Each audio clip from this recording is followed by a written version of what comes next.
So we started last week this series called Hooked. And the whole idea and concept behind the series was to look at what it means to be fishers of men. You know, Jesus called his disciples to be fishers of men. Jesus actually had disciples that were actual real fishermen. And I believe that fishing is a biblical sport. It's something that's been going on for a very, very long time. And there's things about it that I think God just really likes. And it just really has a lot to do with how God sees us, how he views us, and how our lives are to be with him, and how we're supposed to live as followers of Jesus. So this whole series is about being a follower of Jesus and what that looks like in our life. So I admitted this last week, and I'll say it again.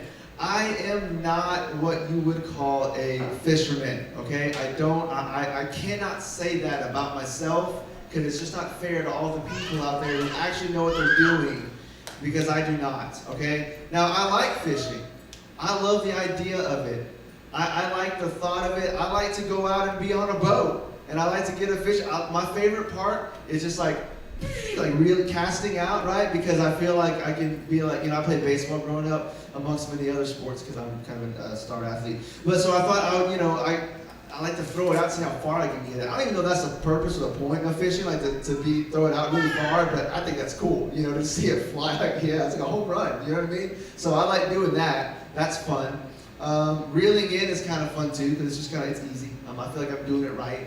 And then sometimes I like to do cool stuff, like I'll have the rod, right? And I'll just kind of jerk it out for no reason. Sometimes while I'm reeling it in, and kind of do it to the side, I can see if I know what I'm doing, like I'm gonna wait 3 seconds, let it fall, and then I'm gonna start reeling in. You know what I mean? Like I don't know what I'm doing, but it's just fun to me.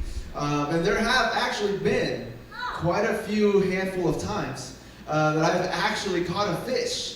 On a real live fish on a hook, and it's really fun. How many of y'all have done that? You've caught a fish. You have gotten a fishing pole, you threw it out, you cast it, you hooked that sucker, and you're like, this is awesome, you reeled it in. That's a great feeling, isn't it? Like, except for when you get it out of the water and it's like this big, and you're like, no, there's no way. There must have been another one on there that you let go last second, because you're just like, this thing was, I thought this was going to be huge, right? But it's just a great feeling. Like, I love that feeling. I prefer someone else to have the feeling of handling the fish stuff at that point. Like, I'm the kind of guy that wants the fish catch. I'm like a child, basically. I want to catch the fish. I want you to, set up my hooks and stuff, because I'm like, I can't be, I don't trust myself. I want to poke myself. And so I'm like, set me up. And then I get nervous when people fish, close to me. And people just I'm like, God, I know what these big old ears are going to get hooked, and oh my God, I'm scared, right? But I like to kind of get in my own little spot and do that. And then once I catch a fish, someone else will go ahead and take it off, because I don't know what I'm doing. I'm going to hurt the fish or myself or some other innocent bystander. So anyway, but one of the things that I've learned about fishing in my very minimal experience, but I know a lot of people that fish, and I've done some research, and I like studying it, and I like the thought and the idea of it, but I've broken down fishing into a few main aspects that happen when you're fishing, and I think this is the same thing with our lives following Jesus. And the first is the presentation. There's a presentation, there's an attraction, and then there's a reaction. See, first you're creating a presentation. You're setting up your lure and your bait and all that good stuff, and you're getting it all ready, and you present it. You cast it into the water. You're presenting that bait, that lure, to the fish. And if you want to catch the fish, then besides, you go even further than just presenting it, you try to make it attractive to the fish, right? And some of y'all are really good where you know what kind of fish you're fishing for. I don't know what kind of fish I'm fishing for. When I go fishing, I just throw it out in the water, and I'm like, I don't know what kind of water this is. It's water, right? There's fresh and there's salt, but to me, it's water. So I'm like, there's water. I'm gonna catch it, and whatever kind of fish lives out here, maybe I'll catch it. But when you're smart and you're good, you even know, I know what kind of fish I'm fishing for, and I know what kind of bait they like. I know what's attractive to them. So you dress up your lures and your bait stuff and do all the right kind of little feathery things. This one's got a little shiny thing, and this one's got a little spinner thing, and this one floats on the water, this one goes down deep in the water. There's all kinds of different things, but you create the attraction, and then you check and see what kind of reaction the fish will have. If you're not fishing in Galveston, then maybe you can actually see what's going on in the water. Otherwise, you're just guessing. But you try to look and see what kind of reaction the fish are having. Are they going for it? Or are they kind of steering away from it? Is it suspicious to them? Or does it look good to them? We check this out. And like I said, I believe that God is the ultimate fisherman. And he does the same thing to us.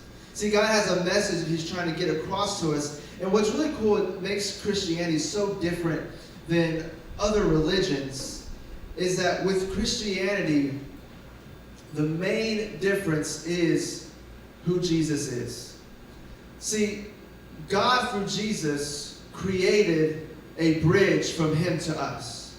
And we're going to talk about it a little bit more in a moment. But God created a bridge to us. Every other religion, we're creating our own bridge. We're trying to make our own way. We're trying to use morality. We're trying to use good behavior. We're trying to do all the right steps and follow all the rules, and we're trying to be a certain kind of person, maybe a very enlightened person or a giving person, or maybe we live a life of sacrifice. And that is us trying to build a bridge to God, trying to say, God, I am going to earn my way and build my way to you because I am trusting that I am good enough to be in your presence, and I am good enough to match your perfect righteousness. But what makes Christianity different, what makes following Jesus different, is that God says, I've created a bridge to you, and that bridge is Jesus. And so there's a big difference when we're looking at what this means to be fishers of men. And that's what God is. He is a fisherman. He created a bridge for us that is Jesus. Jesus lived righteously. He lived perfectly. He died sacrificially. He did this for us. And he rose bodily from the grave, defeating sin and death and completing that bridge to us from God. His last words were that it is finished. He knew his work was done. It wasn't our work that needed to be done, but his. And here's why this is important. We talked a little bit about this last week, and you're going to hear me say this time and time again throughout these next few weeks. But it is our job as followers of Jesus to fish for men. It is our job to fish. Now, God does the catching, and we do the fishing. He doesn't call us to be catchers of men. He doesn't call us to save people, to do the work for them, but he simply calls us to fish. And so we've been looking at what that looks like to do that. Now, a little bit of backstory before we kind of jump into a couple things in this message, but Tara and I have kind of an interesting story. Maybe a few of you have heard this, and it's really extensive and long, so I'm not going to go into the whole thing. But, kind of long story short, we come from very different backgrounds. I grew up in a very Christian home. My dad is a pastor, was a pastor pretty much my entire life. He still is today. He's on a stage somewhere else in North Houston preaching right now. What's up, Dad? Don't watch this later. And so he's doing that now, and that's the house that I grew up in. But before that, he lived a very different life. My dad was an alcoholic before I was born. I'm the youngest of four, so some of my other siblings grew up in that home, but he just lived a very different life. And he had a friend that worked with him. He worked for the post office in Houston for, 30-something years, and he did that even as a pastor. But he had a friend there that was a Christian, a follower of Jesus, and he simply fished for my dad. He didn't constantly preach at him or try to save him or tell him constantly what was wrong, but he just let him know what God was doing in his life. He was presenting the gospel through his life and what God had been doing through him until that became attractive enough to cause a reaction from my dad. And so that turned into my dad giving his life to Christ and changing his life and really beginning to follow him. And then he began, because someone fished for him, he decided he was going to follow Jesus and he was going to do the same. So he lived his life in a very similar way. Before he was even pastoring, he was just going to church and leading his family and trying to be there for other people. And so he did the same thing. And ironically, he came across a guy who probably reminded him a lot of himself maybe in the past that he worked with at a different branch there at the post office. And this was a guy who was, much like my dad, was not a follower of Jesus at that time, was not a Christian guy. My dad didn't really preach to him or anything, but he just lived his life. He just fished. He cast out the presentation, the gospel. He allowed it to be attractive through what God was doing in his life, and he waited till there was a reaction. Well, this guy is acquaintance. I don't even call him really a friend because they were just work acquaintances. His name is Jay, and they one day Jay's wife died very suddenly, very tragically, and there was a lot of pain and turmoil going on in that home, a lot of addiction, a lot of issues that really haunted many of them in that family. And so she passed and left 3 very young children behind in a very distraught and very not okay Jay.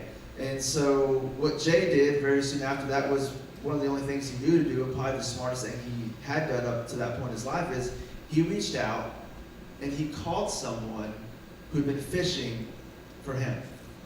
So he called my dad and he said, "Hey, this is what happened, and I don't know, I don't even know what you do, but can you come pray, I guess, for my family, because we're falling apart, and I'm falling apart." And so he did. So my dad went over and he met with the family and talked with them and prayed for them and prayed over the children, picked up their youngest child, which was only a baby by that point. The little girl was about less than a year old, so she really had no idea what was going on. But my dad picked up that baby and just held her and prayed over her and prayed that God would somehow get her out, that God would somehow get to her in the midst of all this, because he knew this little child really didn't stand much of a chance to do anything or to serve God in the turmoil and the mess that they were in. And so he did that and then gave the baby back to Jay and went about his way and moved on separately. And my dad and Jay, they didn't really work together for that long. They both moved on different areas in different parts of Houston and went on their lives. But 18 years later, I met this girl named Tara, who many of y'all know. And I met her, and it was love at first sight for her. And but I made her wait a while, because all good things come to those who wait. So I made her wait a few years. But we met, we became friends, and years after that, really, I kind of came back across her, and she wore me down, so I gave in, and I let her give me her number. And so we began to talk, and I remember calling my parents, because I was, just a single dude, and I was just like, I don't know, I've been through this here a couple times, and I called my parents, and I told them, "Hey, do y'all remember this girl?" Because go back a little bit more, we met at a Bible school, where we went to Bible school. I was on staff, and she was a student there, and so we met that way. I would run sound, and she needed some worship music stuff, so I would burn CDs for her. Oh, that sounds so romantic. Not that romantic, because I told her I would only do it if she bought the blank CDs, because, I wouldn't about all that. So I was like, I ain't made out of money, girl, so you bring me the blanks, I guess I'll make this up, right? So this was new age mixtape, you know what I mean? It's on CDs. And so, we were just friends, but then we started talking, so I asked my parents, "Hey, do you remember that girl from the school?" And they're like, "Oh, yeah, we know her, that's so great." And I was like, "Okay, well, just, chill out." We talked a couple times. Just wanted to know if y'all remember her. Thought what you thought about that. It's kind of cool. I don't know if she's white, but I don't know. She's cool, And I was like, I don't know if I can handle all that. But they were just like, yeah. And my dad was like, "Steven, yeah, I'll do the wedding tomorrow. Come on." I was like, "Dude, calm down."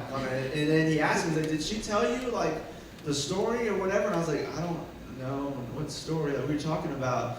And so he began to explain to me and tell me the story of a man named Jay that he worked with a long time ago, whose little girl Tara grew up without her mom, and that he had held her and prayed over her as a baby, and I was kind of freaked out. But then I was just like, wow, that's amazing.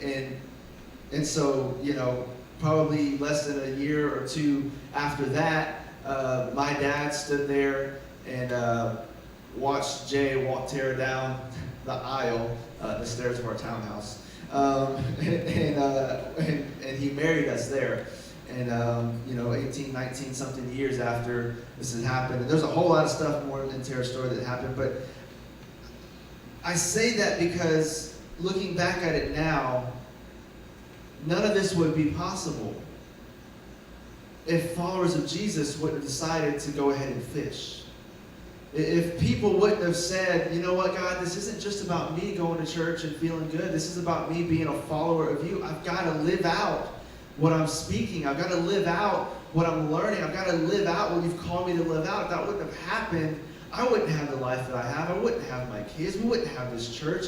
God's will wouldn't be done. But it goes to show you what God will do through very simple obedience. We don't have to do the catching. We just got to be willing to fish. And I know sometimes you go out there and you fish and you feel like you're catching nothing and it's pointless and you're like, man, this is crazy. I haven't caught anything. I've been telling people about God. I've been telling my coworkers about it. I've been telling my friends about Jesus. I've been telling them about church and nothing seems to get through and I just feel kind of dumb constantly doing it. God's saying, it's okay. Just go out one more time. Just go out again like he told Peter. Cast out the nets. Let down the nets again. You do the fishing and I will do the catching. So for those of y'all that were here last week, we gave you out these really cool bracelets that were handmade here in the Victoria of the USA. And they had some meaning. I told you this week we'll be talking about that. So if you weren't here and you don't have one, your table might have some, so you're welcome to grab them. Those are absolutely free for you. That is incredible. No one gives anything away for free anymore. Everything comes at a price. But Steveo just gave you something faux free, faux real. So those are there at the table. If you got them, great. If not, look at a table around you. There's probably some around there. And grab one. If you got, I don't want to call them dainty. I want to call them elegant wrists as mine, you know. Very, very slender and slim wrist. I think you just got to wrap it around a whole bunch of times. I got about 8 wraps going on right here on my wrist. And Armando's got like half a wrap. So I feel like such a man. But you can hook that bad boy on there. It's really cool. And if not, you can kind of grab that. And if you notice on it, on the band, there's several different colors on there. And then there's a hook that kind of ties and holds it all together. Now, here's what I hear so much in talking with people about God. I think the most difficult obstacle in our way of really fishing and really being followers of Jesus is our doubt. I think a lot of us want to do that. We want to step out. We want to do more. We want to make this more than just a routine thing and more than just a religion. But we have a lot of doubts. And so we feel like, man, I'm not sure about this. I don't know how to do this fishing for men thing. I don't know how to do this like following Jesus. I'm just trying to be a good person, and that's cool. I don't know. And we feel like because we have doubts that we can't take that next step. Or I've talked to a lot of people who have done a lot of things, and they've been in some really bad situations, and they've got a lot of guilt hanging over them, and they just have a lot of doubt that God could really do something with their life. And they have a lot of doubt that God can really take them from where they are and bring them to somewhere better. And because of that doubt, they say, I don't know if I can really fully engage in this walk. I can't fully engage in following Jesus because I've got doubts that he can really use someone like me. Or I've seen a lot of messed up stuff happen around me. I see a lot of hurt happening, and I just doubt that God could be so great and so loving and so alive if this is still happening. And so we have doubts, and we allow that to cause us to stand still, allow it to cause us to not move forward. And I would say to you, if you have doubt, it's okay. Because if you have doubt, you have faith.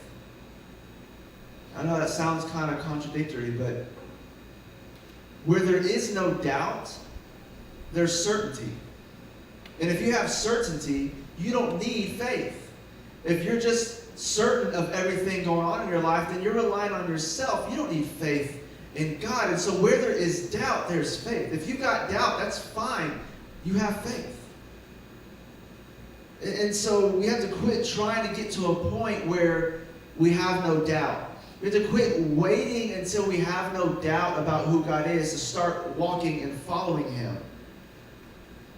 Because we're not trusting in ourselves, but we're trusting in him. Ephesians 2:8 even says it's by grace through faith that we are saved. We are saved by grace.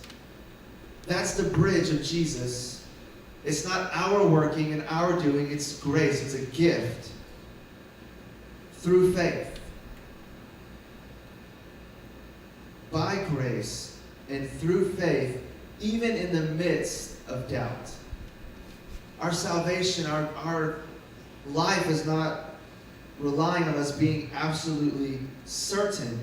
It's relying on us being faithful to believe.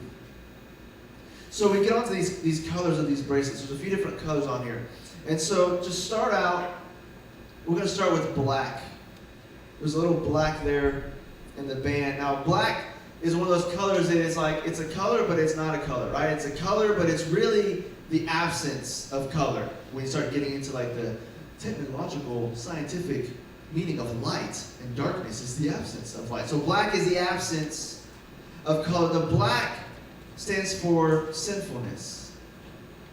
The black is the sinfulness. Isaiah 59:2 says that it's your sins that have cut you off from God.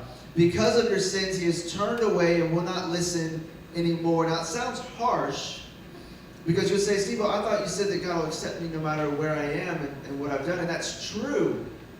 He will speak to us. He will use his Holy Spirit to convict us and speak to us to make moves out of our sinfulness. But the blessings and the covering and the guidance doesn't happen in our sinfulness. God's not going to guide you through your sinfulness. He just wants to take you out of it. And he'll give you what you need to come out of it. But if you're determined to stay in it, he's not there. God is not a sinful God. And so maybe there's some things in your life where you feel like you know there's some sinfulness natures in it. And you're wondering why God's not there. Maybe you have some relationships in your life and you know they're just straight up sinful relationships. And you wonder why God won't make things work. And you start to ask and think, God, why isn't this happening? Why are you not guiding me? Why am I not getting answers from you when I'm seeking you through this? And he's saying, because you're choosing to stay in the black. Like you're staying in a sinful relationship. I'm not in the middle of a sinful relationship. Or maybe it's just the way that you are at work or it could be anything. All of us have different things in our life. We all have a sinful nature. We all have things that are sinful in our lives. I'm not saying we have to be perfect or God leaves us, but we cannot expect God to live in our sinfulness. We have to make a choice if we're going to stay in that or if we're going to receive his forgiveness. And the red on your bracelet stands for forgiveness. Now here's the cool thing about forgiveness. In 1 John we see it. It says, if we confess our sins, he is faithful and just and will forgive us our sins and purify us from all unrighteousness. So we don't have to live in the sinfulness. We don't have to live in the dark, in the black, in the absence of God, in absence of color. We can receive his righteousness and his forgiveness. But what we have to realize is it says that he is faithful to forgive. And he forgives because he's the one who is faithful, not us. So you don't have to earn your way to God's forgiveness. So many people deny the forgiveness of God because you feel like you need to be better to receive it. And that's not earning anything, and that's not being humble. That is being proud. That is saying, okay, God, I know you've got forgiveness for me, but I'm going to be better. And then I'll take your forgiveness once I feel like I'm good enough for it. And God says, no, I'm the one who's faithful. You're not faithful. You fall time and time again, but it's okay because I am faithful. And because I'm the faithful one, I will forgive you. My forgiveness is given to you already if you'll lay down your pride and receive it. So the red is the forgiveness that God has for us. Now gold's a cool color. When you think about gold, you just think about winner. You just think about the top prize. You think about the best. You think about number one. And gold stands for righteousness. 2 Corinthians 5:21 says, God made him who had no sin, talking about Jesus, to be sin for us, so that in him we might become the righteousness of God. when I was growing up, there were a lot of different movies. You ever notice that at different times there's different types of movies that always come out? So I remember growing up, there was movies like The Parent Trap, right? Y'all remember The Parent Trap? There's like a few different versions of it, right? But y'all remember that? I remember the old school one too, before Lindsay Lohan or whoever did the newer one. But it's this story of these like twins who meet each other and then they switch, right? They want to see each other's lives, and so they switch. And then there's a bunch of other cool movies that came out a long time ago too that were like, you know, it was the same concept. This guy looked just like this person, so they're gonna switch. So this one's was poor, this one's rich. Now they're switching places, and they get to have each other's stuff. And this righteousness of God is what I like to call the great exchange. It's the best exchange ever known to man. It's the best trade ever. It reminds me, growing up, I have an older brother. I have two older sisters and an older brother. My brother is right above me. He's about 3-4 years older than me. And so as you can guess and assume, we had a lot of fights and arguments and times and days where we got along, and more times during the day where we didn't get along. It was just a constant. It was just one of those, like, we were doomed to hang out because we were the only boys and we're brothers, but we just also were going to always argue and fight and not see eye to eye, right? So one of the things that we did growing up was we collected cards. We collected baseball cards, basketball cards. We had any card collectors? Anybody back in the day? It didn't seem like a big deal, but I still have a lot of my cards. Like, I'm waiting for them. Some of them rookie cards to, like, you know, become something. I'm like, come on, Kobe, do good. I got a bunch of Kobe's. Anyway, and so we would collect cards and baseball cards and basketball cards. And we would always be trading. That's a fun thing too. Like, you would trade. You know, they would get a card like, oh man, I really want that card. And so we try to trade and make good trades. And we did this with our friends. And there was a day where we were hanging out at the house. It was summertime, so we've been home all day, driving our mom crazy. We were at the house. We were waiting for dinner, and we were hungry. I was hungry. My brother was very hungry. He's older than me, so he just had that like extra teenage hunger kind of thing going on. So he was starving. And I took this as an opportunity to rob him of something. Great. And so I was like, man, how hungry are you? Because we were waiting for food. He was like, man, we were having to share something. And he was like, man, let me have some of yours. And I was like, no. I was like, well, what do you give for it? I'll give you this. I'm like, no, it's not good enough. You know, it's not good enough. He kept going on. And then I was like, you know what? I'll tell you what. You give me your pony box, which was, pony was a kind of cleats for like baseball, and his pony box was where all his like pristine cards were, right? Like, this is where like the hard case cards were in, like the superstar Hall of Famers and the rookie card. Like, it was like all the good stuff was kept in the pony box. And so I told him, you give me the pony box and I'll give you my food, whatever it was, rice or something. It was something dumb, really dumb. And he was like, no, and I'm like, well, come on, what? You're not hungry? I'm not going to give you any of that. I'm going to eat yours too. Or I don't know how I did it. I manipulated him the way only a younger brother can manipulate, and it was beautiful. And I got him to agree to doing it. And inside, like the little, you know, sometimes they have like the little angel Steveo and the little devil. It was two devils. They were just like, yes, I can't wait. I was so excited. Right, and so we make this deal, we shook on it, I gave him the stuff, he eats it, and then I say, okay, now go get the pony box, because I want my reward. I want it now. I was going to look through them like over and over and over and over and over and over again. I was going to be so happy. My life was just made. It finally paid off to be skinny and not that hungry. And so I was like, this is going to be awesome. And so he goes to his room. He's gone for a little while, and I'm like, man, hurry up. Yeah, I know where the pony box is. Hurry up. I'm coming. And he comes back, and he's like, here's the pony box. I'm like, sweet. So we make this brilliant trade, and I take the pony box, and I grab it, and I slowly open it. I smell it first.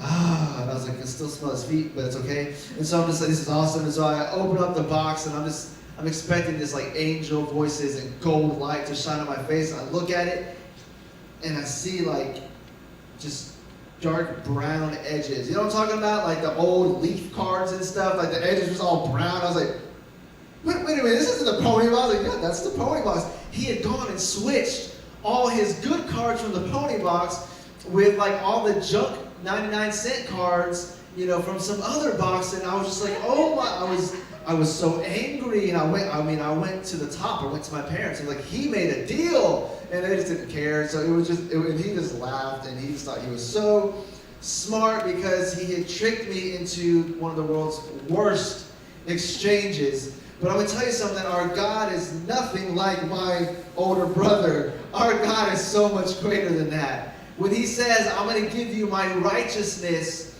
for your sinfulness, he doesn't go switch and trade it for something diluted or worse. He truly gives you his actual perfect righteousness. Jesus says, everything that I am, I will give to you, and I will become everything that you are. And I do this because I am faithful, and I do this because I love you. And when we begin to fish for men, we are talking about helping others exchange their sinfulness for God's righteousness. We are helping them go from death to life. When we fish for fish, we bring them from life to death. But when we fish for men, we bring them from death to life. And that's what Jesus wants to do for all of us, and is what he has called us to do for others. So our gold is the righteousness. The green on this bracelet stands for fruitfulness. 2 Peter 3:18 says, but grow in the grace and knowledge of our Lord and Savior, Jesus Christ. We are to grow. When we begin to follow Jesus, we should be growing. We should not only get hooked by the gospel, but we should now water that seed and begin to grow. Galatians 5:22 says, but the fruit of the Spirit is love, joy, peace, patience, kindness, goodness, faithfulness, gentleness, self-control. This is some hardcore stuff right here, especially when you realize that what it means to grow and be fruitful as a follower of Jesus. You gauge that by saying, am I growing in love? Am I growing in joy? Am I growing in peace and patience with my kids and my spouse? Am I on the road? Am I growing in kindness and goodness, faithfulness, gentleness, self-control? These are things that as we begin to follow Jesus, we should be growing in our lives. And as we said from the beginning, the hook. Look, there's no fishing without a hook. Like, you can do everything else. You can prepare everything, have the best lures, the best bait, somehow tied up on some string. You can throw it out. You can cast it like a rock star like me and just get it out to the deep. You can have all the cool techniques of reeling it in. You can be on the best boat. But if there's no hook, you're not getting anything. If there's no hook, there's nothing to grasp. There's nothing that takes a hold of people. And the hook is the gospel. It's what holds everything together. It's what hooks us. It's not the rules. It's the relationship. We're not drawn to God because he's got a great set of regulations. We're drawn to God by his love. And people are drawn to us as believers through our love.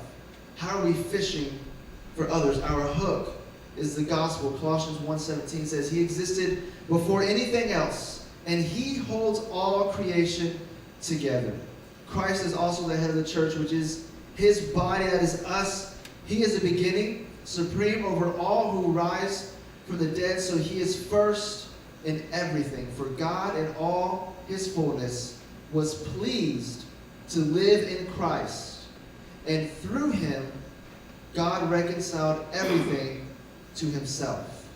God made us right with him through Jesus.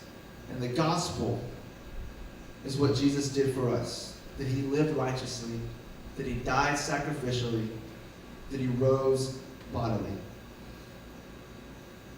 And we have to get hooked with the gospel, with Jesus, to be good with God. To be in right standing. Righteousness means to be right with God. So to be right with God, to be good with him, to have that communication, that relationship, where he doesn't see our sin, he sees the righteousness of Jesus that's been given to us. We've got to be hooked by this gospel. And once we do that, it's time to go fishing. Once we do that, we can't hold it back. We can't keep it to ourselves because we'd have no idea the impact it will have on the lives of those around you. Maybe there's a Richard out there, that's my dad's name, somewhere in your life. He's just waiting for you to go fishing.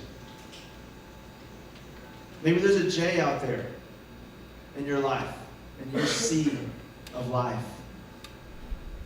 And if you don't go fishing, he's not going to make it. And those around him in his life have no chance either. We do the fishing. God does the catching, and he does it with Jesus. We said that Jesus was a bridge. He is what brings us close to God. He is what bridges the gap and makes it possible for us to stand righteously before God. If he's the one that makes the way, he's the bridge, then I have to ask you this question before we start talking about fishing for men. Have you walked the bridge? I'm not asking how perfect you are or what you've done in your life, but simply, have you walked the bridge? Have you said, okay, Jesus, I accept what you've done for me. I know maybe in my eyes I'm a good person, but I know in perfect eyes of God I'm not. I'm sinful. I've done some wrong things. I have some wrong thoughts. I do, you do, we all do. We have a sinful nature. I don't have to learn how to sin. I didn't have to take lessons for that. My kids certainly didn't have to take lessons for that. I didn't teach them that, but they sure do know how to do wrong, right? We know how to lie. We know how to be selfish. We know how to put ourselves above others. We know how to have wrong thoughts, to make mistakes. But can we walk the bridge? We don't have to build a bridge. We just have to walk the one that God's provided, and it's Jesus. If you haven't done that, whether you're here or you're watching this or listening to this later, I'll ask you now, do you have enough faith to take that step? It's okay if you have some doubt. It's all right to have doubt, because where there's doubt, there's room for faith. Let's pray now. Let's take that step. Jesus, we thank you. We thank you for being the bridge that closed the gap between us and God. And Lord, I ask that you would help us to see our need for you. Don't let us use things that keep us from you. God, help us to get rid of the excuses, get rid of the fear and the doubt that keep us from moving towards you. Maybe you're ready to take that step and you don't know what to do or how to do it, and that's okay, because you really don't have to do anything. You just gotta believe in your heart and ask for Jesus to be that bridge in your life. You can pray a very simple prayer like this. You can say, Jesus, I know I'm a sinner. I know I've made mistakes. I know I'm not perfect. I know I don't deserve your righteousness. But Jesus, I believe that you are the Son of God. I believe that you died on a cross to pay the price for my sin. I believe you became sin so that I could become your righteousness.